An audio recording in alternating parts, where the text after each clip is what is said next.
Hello friends, நான் உங்கள் கணேஷ். நீங்கள் பார்த்துட்டு இருக்குது டேஸ்ட் வித் அண்ணாச்சி. பொதுவாகவே நாட்டுக்கோழி குழம்புக்குன்னு ஒரு தனி ருசியும் ஒரு மனமும் உண்டுங்க. ஆனால் எப்போவுமே நம்மளுக்கு நாட்டுக்கோழி கிடைக்கிறதில்ல. ஒரிஜினலான நாட்டுக்கோழி கடைகளில் கிடைக்கக்கூடிய நாட்டுக்கோழி கூட அது ஒரு பண்ணக்கோழி தான். இந்த ஒரிஜினல் நாட்டுக்கோழியோட மனமும் சுவையும் அதில் இருக்காது.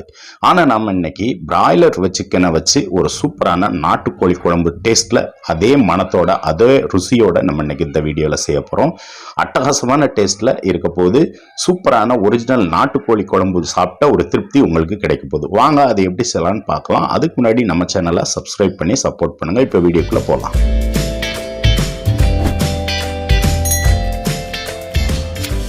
ஓகே ஃப்ரெண்ட்ஸ், இதில் இன்னைக்கு இந்த மசாலில் தான் அந்த நாட்டுக்கோழி சுவையை நம்ம இன்னைக்கு கொண்டு வர போகிறோம். அதுக்கு ஒரு சூப்பரான மசாலாவை நம்ம ரெடி பண்ணிக்கலாம். ஒரு கடாயில் 3 டேபிள் ஸ்பூன் நாட்டு மல்லியை சேர்த்து நம்ம வறுக்க ஆரம்பிச்சிடலாம். மல்லி பொதுவாகவே கொஞ்சம் வறுபடுறதுக்கு லேட் ஆகும். அதனால் மல்லியை தனியாகவே ஒரு 2-3 நிமிஷத்துக்கு மீடியம் ஃப்ளேம் வச்சு நல்லா வாசனை வர வரைக்கும் வறுத்து எடுத்துக்கோங்க. அதில் இப்போ 3 நிமிஷம் நல்லா வறுத்து சிவந்து வந்ததுக்கப்புறம் 1/4 டீஸ்பூன் அளவுக்கு சீரகம், 1 டீஸ்பூன் அளவுக்கு 1 டேபிள் ஸ்பூன் அளவுக்கு மிளகு, அப்புறம் 5-6 மிளகாய் வத்தல் இதையும் சேர்த்து ஒரு 2 நிமிஷத்துக்கு நல்லா வதக்கி விடுங்க.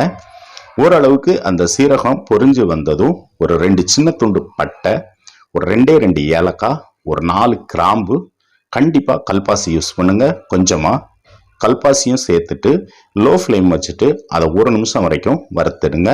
1 நிமிஷத்துக்கு அப்புறம் அடுப்பை ஆஃப் பண்ணிடலாம். அந்த ஹீட்லேயே அது நல்லா வறுபட்டுரும். இவ்வளோதாங்க. நம்ம இந்த பட்டை கிராம்பு ரொம்ப வறுபடக்கூடாது, அதை மைண்டில் வச்சுக்கோங்க. இந்த அளவுக்கு வறுபட்ட வந்ததுக்கப்புறம் அதை ஆற விட்டு மிக்சி ஜாரில் போட்டு நல்லா பொடி பண்ணி வச்சுக்கோங்க. இப்போ வேற ஒரு பாத்திரத்தில் ஒரு 50 மில்லி கடலெண்ணெய் ஊற்றிக்கோங்க. அந்த சிக்கனுக்கு கடலெண்ணெய் ஊற்றி செய்யுங்க, அட்டகாசமாக இருக்கும். எண்ணெய் சூடானதும் 1 ஸ்பூன் கடுகு போட்டு அது பொரிஞ்சதும் ஒரு 150 கிராம் சின்ன வெங்காயத்தை கட் பண்ணி வச்சுருக்கேன். கூடவே கொஞ்சம் கருவேப்பிலை சேர்த்து நல்லா வதக்க ஆரம்பிச்சிடலாம். நல்ல இந்த வெங்காயம் ஓரளவுக்கு சிவந்து வர வரைக்கும் நம்ம வதக்கி விட்டால் போதும். இந்த அளவுக்கு வதங்கி வந்ததும் நான் 3 தக்காளி பழத்தை சேர்த்துக்கிறேன். கட் பண்ணி சேர்த்துட்டு கூடவே 1 டேபிள் ஸ்பூன் அளவுக்கு உப்பு சேர்த்து நல்லா வதக்கி விடுங்க.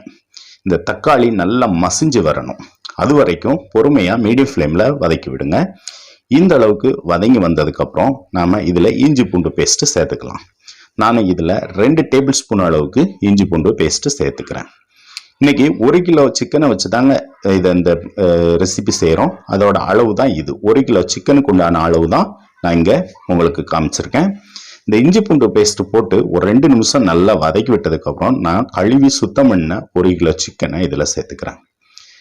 சேர்த்துட்டு கொஞ்சமாக ஒரு 1/4 டீஸ்பூன் அளவுக்கு மஞ்சள் பொடி, ஒரு 1.25 டீஸ்பூன் அளவுக்கு மிளகாய் வத்தல் பொடி, இது மட்டும் இப்போதைக்கு சேர்த்துட்டு நம்ம நல்லா கலந்து விட்டுடலாம்.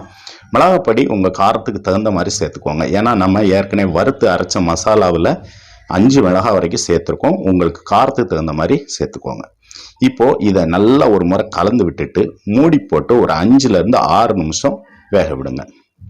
இப்போ 5-6 நிமிஷத்துக்கு அப்புறம் நல்லா சிக்கன்லேருந்து தண்ணி விட்டு நல்லா கொதிச்சு வந்திருக்கு. இப்போ ஒரு முறை நல்லா கலந்து விட்டுடலாம்.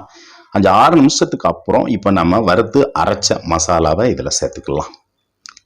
மசால் பொடியை நம்ம வறுத்து அரைச்சது 3 டேபிள் ஸ்பூன் அளவுக்கு நீங்கள் சேர்த்துக்கோங்க. 1 கிலோவுக்கு 3 டேபிள் ஸ்பூன் உங்களுக்கு சரியாக இருக்கும். அதிகமாக இருந்தால் அதை நீங்கள் பத்திரப்படுத்தி வச்சுக்கலாம். மசால் பொடி சேர்த்துட்டு நல்லா ஒரு முறை கலந்து விட்டுருங்க. கலந்து விட்டுட்டு திரும்பவும் மூடி போட்டு நம்ம வேக விட்டுடலாம். இப்போது அதே மாதிரி ஒரு 5-6 நிமிஷம் வேக விட்டுடலாம். இப்போ நல்லா எண்ணெய் பிரிஞ்சு அழகாக கொதித்து வெந்து வந்திருக்கு. பார்த்தாலே உங்களுக்கு தெரியும். கிட்டத்தட்ட ஒரு 90% சிக்கன் நல்லா வெந்துருச்சு. இது வரைக்குமே நான் தண்ணி எதுவுமே சேர்க்கலை. இப்போது நான் சின்னதாக ஒரு சில தேங்காயை அரைச்சி நைஸாக அரைச்சி வச்சுருக்கேன். அதை இப்போ இதில் சேர்த்துட்டு ஓரளவுக்கு கொஞ்சம் தண்ணி சேர்த்துக்கோங்க. நான் இன்னைக்கு இதை குழம்பா பண்ணுறதுனால அந்த அளவுக்கு கன்சிஸ்டன்சிக்கு நான் தண்ணி சேர்த்துக்கிறேன். சேர்த்து விட்டு நம்ம இப்போ ஒரு முறை கலந்து விட்டுருங்க. நல்லா கலந்து விட்டுட்டு திரும்பவும் மூடி போட்டு ஒரு 7-8 நிமிஷம், 10 நிமிஷம் கூட வைக்கலாம். மீடியம் ஃப்ளேமில் நல்லா கொதிச்சு வரட்டும். இப்போ 10 நிமிஷமாக நல்லா கொதிச்சு கறியெல்லாம் நல்லா வெந்து வந்துருந்துச்சுங்க. சூப்பராக வெந்து வந்துருச்சு. ஒரு முறை நல்லா கலந்து விட்டுட்டு திரும்ப சிம்மில் போட்டு ஒரு 5-6 நிமிஷம் விட்டுருங்க. 5 நிமிஷம் 6 நிமிஷம் விட்டுட்டிங்கன்னா நல்ல எண்ணெய் பிரிஞ்சு அருமையாக வந்துடுங்க.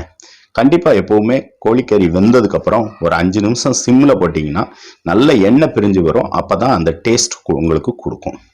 இப்போ நம்ம ஃபைனலாக மல்லி இலை தூவி நம்ம பரிமாறதுக்கு ரெடி பண்ணிக்கலாம். அந்த வாசனையே அருமையாக இருக்குங்க. அந்த நாட்டுக்கோழி வாசனையோட இதில் இருக்குது. இதுக்கு காரணமே நம்ம செஞ்ச மசாலாவை தான். நம்ம செஞ்ச மசாலா மாதிரியே நீங்களும் வறுத்து செஞ்சு இந்த மாதிரி பிராய்லர் சிக்கனில் நாட்டுக்கோழி சுவையை நீங்களும் சுவைங்க. அருமையான சிக்கனை செஞ்சு பார்த்து உங்களோட கருத்துக்களை கமெண்ட் பாக்ஸில் சொல்லுங்கள். நம்ம இன்னொரு வீடியோவில் திரும்பவும் சந்திக்கலாம். ஓகே ஃப்ரெண்ட்ஸ், பாய்.